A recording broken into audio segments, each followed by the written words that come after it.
ዲታንግ ማለት ብሮንክስ ከሚገኙ አደገኛ ራፐሮች ውስጥ አንዱ ሲሆን በተለያዩ ወንጀሎች ተከሶም እስር ቤት ሲመላለስ ነበር። ኬፍሎክን ጨምሮ የተለያዩ የድሪል ራፐሮች ጋር ቢፍ ውስጥ የገባው ዲታንግ ህገወጥ መሳሪያዎችን ከመጠቀም ጀምሮ የተለያዩ አደገኛ እጾችን ይዞ በመገኘቱ አብዛኛውን እድሜውን እስር ቤት ነው ያሳለፈው። በዚህ ቪዲዮም ዲታንግ የሰራቸውን ወንጀሎችና ከኬፍሎክ ጋር በምን እንደተጣሉ እንዲሁም በራፕ ኢንዱስትሪው ፌመስ ስለሆነው ሊን ስለተሰኘው ድራግ አንዳንድ ነገሮችን እናያለን። 5000 ሰብስክራይበር እንድንገባ ሁላችሁም ሰብስክራይብ አድርጉ፣ እንዲሁም ላይክ እንዳይረሳ። ወደ ቪዲዮ። በዲታንግና በኬፍሎክ መካከል የነበረው ጸብ በብዙዎች የታወቀ ሲሆን ከሁሉ በላይ አስገራሚ የሚያደርገው ደግሞ የስጋ ዝምድና ስላላቸው ነበር። ኬፍሎክም ኢዚያ ሬዲ በተሰኘው ሙዚቃው ዲታንግን ዲስ ያደረገው ሲሆን በዚህ የተናደደው ዲታንግም የኬፍሎክን እናት ማለትም የራሱን አክስት እንደሚገላት ዝቶ ነበር።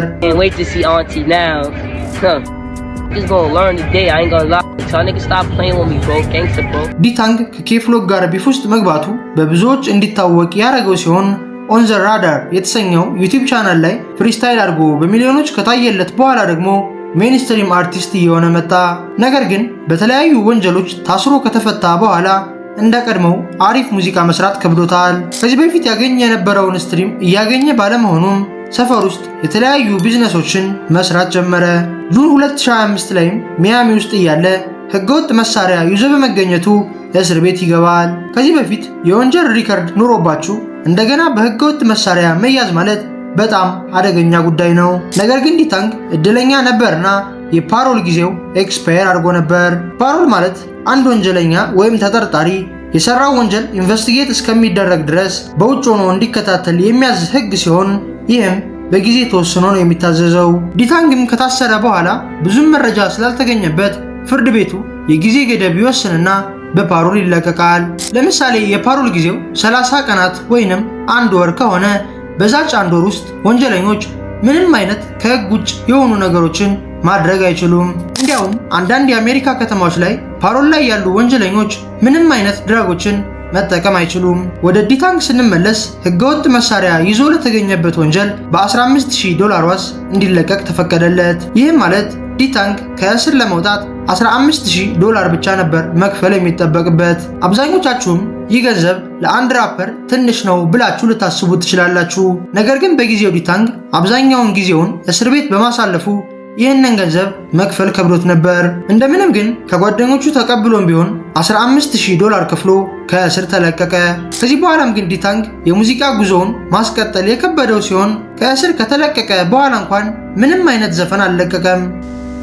ሴፕቴምበር 2025 ላይም ዲታንግ በድጋሚ ሚያሚ ውስጥ ይታሰራል። ለዚህም ምክንያቱ 20 ግራም የሚመዝን ዊድ እና ኮኬን ይዞ በመገኘቱ ሲሆን ነገሩን የሚያባብሰው ደግሞ ህገወጥ መሳሪያ ይዞ የተገኘበት ኬዝ ገና ኢንቨስቲጌሽን ላይ ነበር። ዲታንግም በተመሳሳይ ዓመት አደገኛ ወንጀሎችን ደጋግሞ እየፈጸመ በመሆኑ ፍርድ ቤቱ ጠንከር እያለበት መጣ።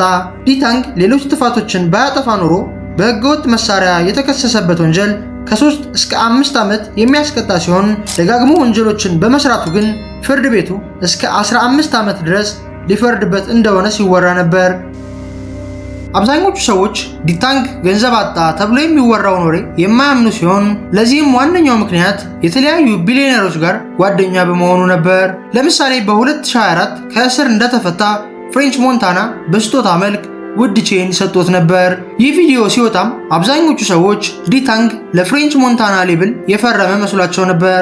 ነገር ግን ዲታንግ ዲጄ አካዳሚክስ ጋር ኢንተርቪው ቀርቦ እያለ ለፍሬንች ሞንታና ሌብል እንዳልፈረመ ተናግሯል። ዲታንግ የተለያዩ ኢንተርቪዎች ላይ ሲቀርብም ገንዘብ እንዳለው አክት የሚያደርግ ሲሆን ይባስ ብሎ ለሪከርድ ሌብል ለመፈረም $5 ሚሊዮን እንደሚጠይቅ ተናግሯል።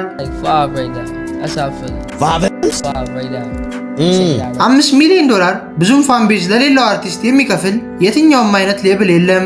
ለምሳሌ እንኳን ኬፍሎክ በ2021 ለካፒታል ሪከርድ ሲፈርም 3 ሚሊዮን የተከፈለው ሲሆን በጊዜውም ኬፍሎክ በብዙዎች የተወደደበት ጊዜ ነበር። ብዙ ሰዎች እንደሚያምኑትም ዲታንግ ለፍሬንች ሞንታና ሪከርድ ሌብል እንደፈረመ ሲሆን ለዚህም ምክንያቱ ዲታንግ ለሚሰራቸው ሙዚቃዎች በሙሉ የፍሬንች ሞንታናው ሌብል ኮክ ቦይስ ስለሚጠቀስ ነበር።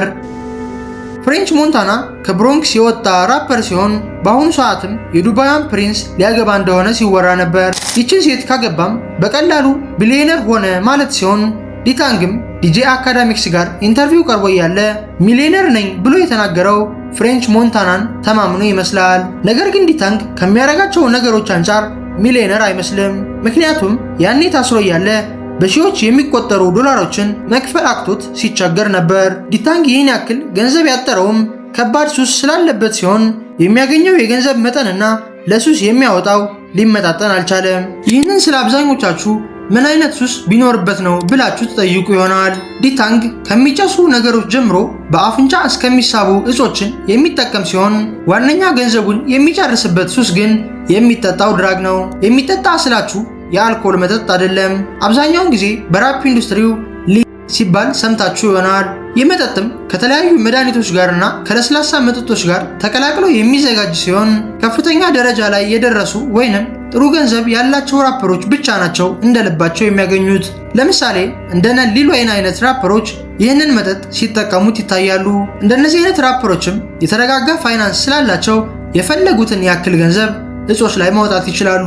በዚህ ሰዓት አብዛኞቻችሁ ይህ መጠጥ ስንት ቢያወጣ ነው ይህን ያክል ያካብድክለት ልትሉኝ ትችላላችሁ። ይህ መጠጥ አብዛኛውን ጊዜ ፋርማሲ ብቻ የሚገኝ ሲሆን ፕሪስክሪፕሽን ከዶክተር ካላጸፋችሁ ወይንም በህገወጥ መንገድ ካላወጣችሁት በስተቀር በቀላሉ ልታገኙት አትችሉም። ይህም ዋጋውን የበለጠ ከፍ የሚያደርገው ሲሆን ሰዎችም ይህንን መጠጥ መግዛት ከፈለጉ እስከ $800 ድረስ ያወጣሉ።